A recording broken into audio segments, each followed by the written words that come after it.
What's something people don't know about old mansions?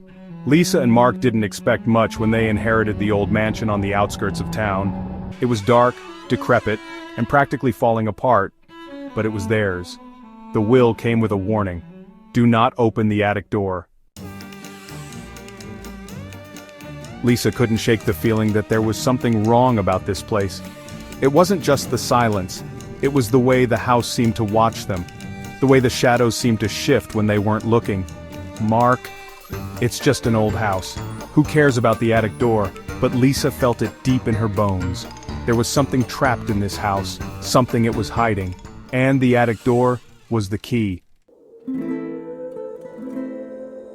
The house creaked and groaned every night. At first it was just strange sounds, scraping on the walls, whispers in the dark. But by the third night it got worse. At exactly 3:13 a.m. the attic door rattled violently. It wasn't the wind. Something was trying to break through. Lisa tried to ignore it, but the whispers started to form words. Come closer. Open it. By the seventh night, Lisa couldn't take it anymore. She grabbed the bolt cutters, ignoring the fear crawling up her spine. The chains wrapped around the door felt unnaturally cold, but she didn't stop. With a sickening snap, they broke and the door creaked open, revealing what was behind it.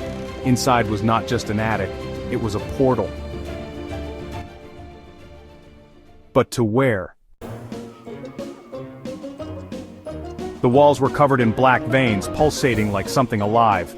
At the center of the room, a pedestal held a dark orb, swirling with an unnatural light. It drew Lisa in, a magnetic pull she couldn't resist.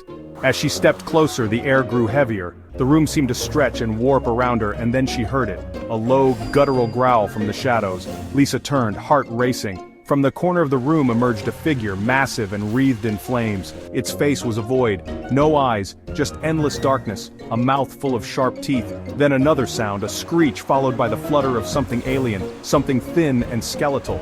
It was an alien, but its eyes, black, hollow, lifeless, stared right through her. The creatures began to gather. More demons, more aliens. Some with glowing red eyes, others with sharp, elongated limbs. Lisa tried to scream, but her voice was swallowed by the growls and screeches filling the room. Before he could move, the demon raised its hand. The orb began to glow brighter, brighter, until it burned her retinas. The room around them twisted, reality itself bending. And then, a voice, louder than the others, boomed in their minds. You have opened the gate, you cannot close it. The house began to shake violently, like it was alive. The walls cracked, the ceiling groaned, and the air turned ice cold. Lisa and Mark were caught in the middle of two worlds, one of demons and one of aliens, both hungry, both waiting for the portal to fully open. But Lisa couldn't let it happen. Not like this. She grabbed the journal Mark had found earlier, the journal of a long-dead cultist who had tried to summon a demon, but instead tore open the fabric of reality itself. Lisa, they're feeding off this house. We need to destroy it, Mark. How? How can we stop this? The orb was glowing brighter. The creatures were closing in. Time was running out. The house was crumbling around them, but as Lisa searched the journal, she found one last phrase. Destroy the orb, close the rift.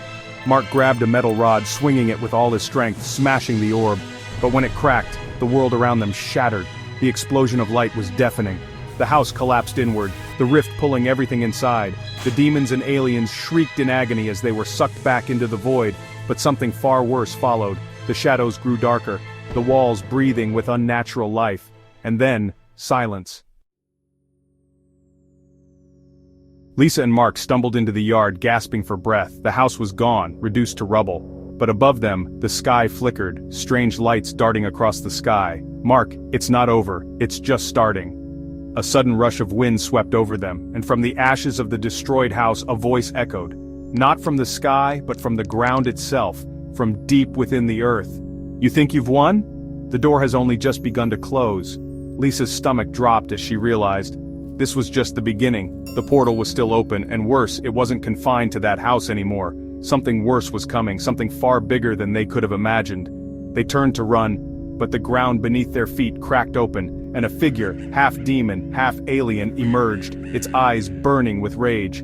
The ground shook as it towered over them. This was the moment they'd been waiting for. The real nightmare was about to begin. If you enjoyed this story, make sure to like, comment, and subscribe for more thrilling tales.